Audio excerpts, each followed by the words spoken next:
राहुल गांधी का एक क्लासमेट है जो बीते कुछ दिनों से एक अलग सा पागलपन लेकर सड़क पर निकल पड़ा है। यह पागलपन है कांग्रेस को मजबूत करने का। यह पागलपन है भारतीय जनता पार्टी और उसकी विभाजनकारी नीतियों को मुंहतोड़ जवाब देने का। और साथ ही साथ पते की बात यह कि यह पागलपन है उन तमाम स्लीपर सेल्स, उन तमाम छत्रपों को मुंहतोड़ जवाब देने का भी जो लगातार कांग्रेस को दीमक की तरह खोखला कर रहे हैं। संभवतः आप समझ गए होंगे मैं किसका जिक्र कर रहा हूं, नहीं समझे तो वो अब समझ जाएंगे। लेकिन यकीन मानिए, एक बयान गूंजा, कई लोग उसकी यात्रा में शामिल हुए और आलम यह कि आज की तारीख में राहुल गांधी के इस क्लासमेट ने अब जाकर ऐसा कहा जा सकता है कि स्लीपर सेल की हेकड़ी निकाल दी है। गद्दारों की पोल वो हर गुजरते दिन के साथ खोलता नजर आ रहा है। नमस्कार, मैं स्वप्निल और आप मुद्दा देख रहे हैं। दोस्तों, आगे बढ़ें उससे पहले वही छोटी सी अपील। मुद्दा इन दिनों एक गंभीर आर्थिक संकट से जूझ रहा है। एक तरफ हमारे मेन बैंक अकाउंट्स फ्रीज चल रहे हैं, तो दूसरी तरफ हमारे 28 साल पुराने चैनल को हमसे लंबे समय तक छीन कर रखा गया था।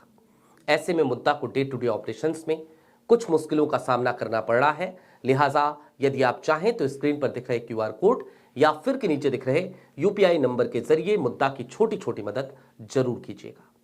अब आगे बढ़ते हैं और सबसे पहले मैं आपको एक बयान सुनाना चाहता हूं।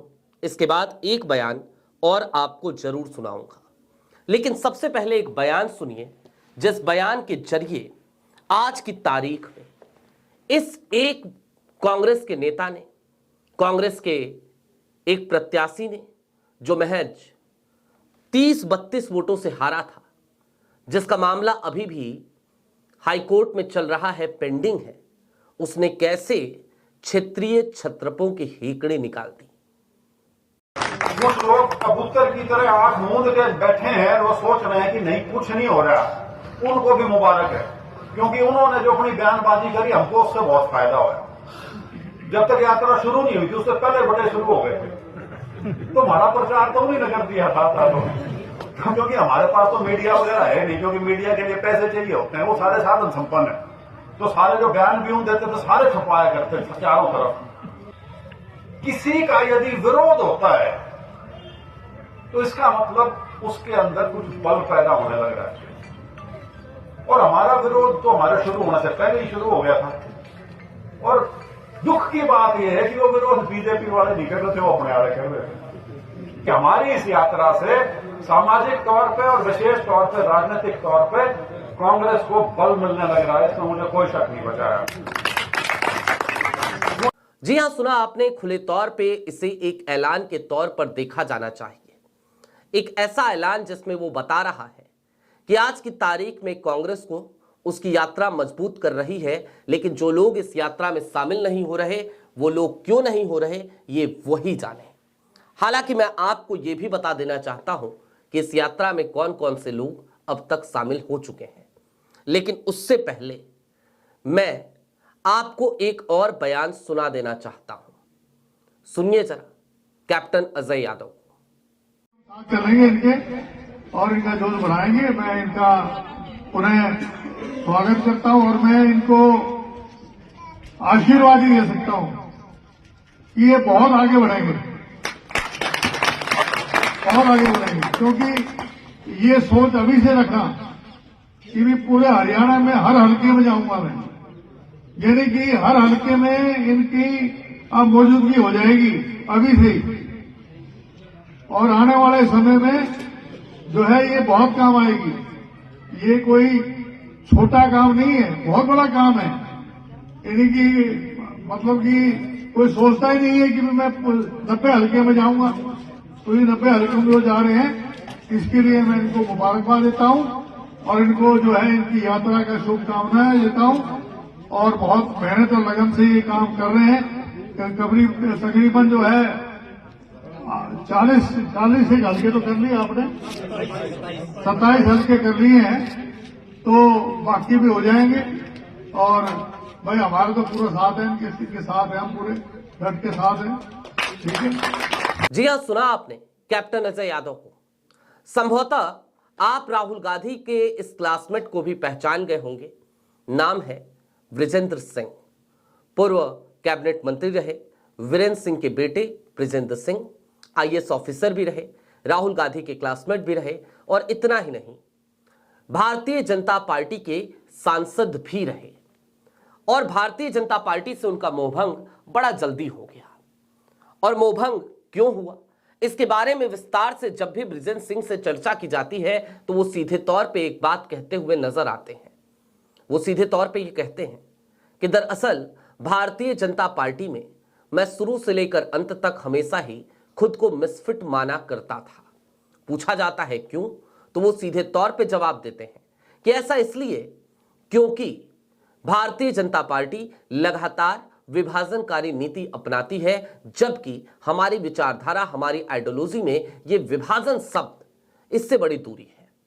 खैर, अब आपने अजय यादव को सुना, आपने बृजेंद्र सिंह को सुना, लेकिन जरा सोचिए वो कौन से दो महत्वपूर्ण चेहरे हैं आज की तारीख में जिनको यह समझना चाहिए कि यदि कांग्रेस को हरियाणा में मजबूत करने के लिए कोई व्यक्ति किसी दीवाने की तरह, किसी पागल की तरह सड़क पर निकल चला है और निकलने से पहले उसने कांग्रेस के आला कमान से मुलाकातें करी हैं, उनसे परमिशन ली है, उनसे पूछा है कि मैं अपने संसाधनों की बदौलत, अपने सीमित संसाधनों, अपने रिसोर्सेज की बदौलत कांग्रेस के झंडे के नीचे एक यात्रा निकाल रहा हूं, तो उन दो लोगों को वहां जाना चाहिए।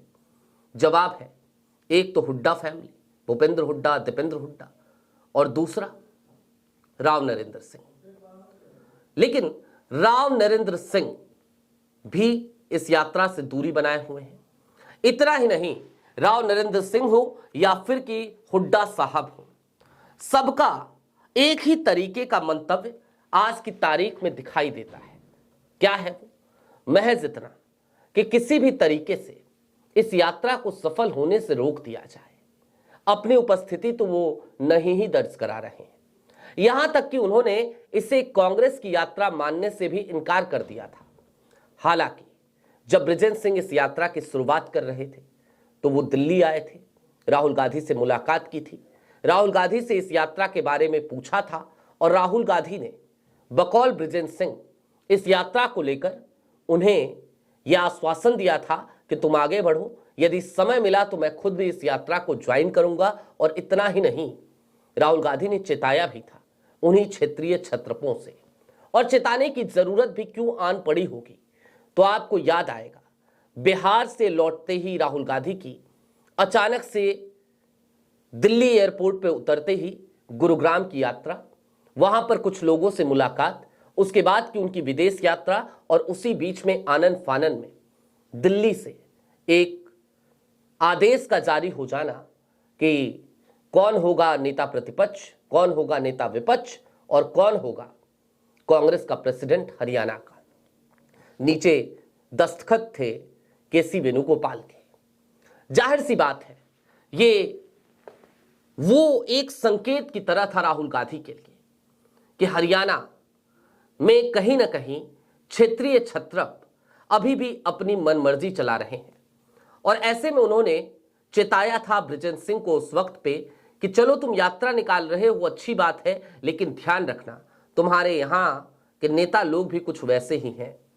यह बयान राहुल गांधी का था, जिसे खुद पब्लिक डोमेन में बृजेंद्र सिंह ने आज से कुछ दिनों पहले बताया था। हालांकि अब जरा उस तरफ चलिए कि एक तरफ भूपेंद्र हुड्डा है, हुड्डा फैमिली है, दीपेंद्र हुड्डा है, भूपेंद्र हुड्डा है, उनका पूरा गुट है, राव नरेंद्र सिंह को भी उसी गुट का ही मानिए अब तो।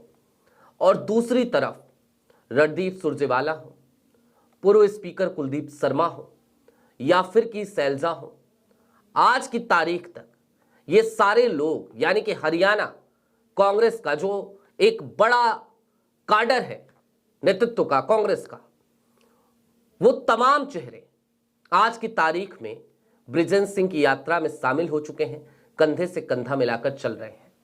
और यात्रा कोई एक दो दिन में खत्म होने वाली यात्रा नहीं है, ये यात्रा 5 महीने तक चलने वाली यात्रा है। अब तक तकरीबन 600 किलोमीटर की यात्रा पैदल ही बृजेंद्र सिंह ने कवर करी है।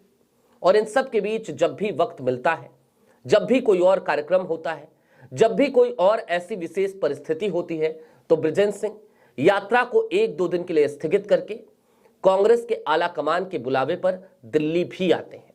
मैं आपको 2 उदाहरण देना चाहता हूं। हालिया दिनों में एक बुलावा आया तो बृजेंद्र सिंह आनन फानन में दिल्ली चले आए और उसके बाद उन्होंने राहुल गांधी से यात्रा के बीच दूसरी बार मुलाकात करी।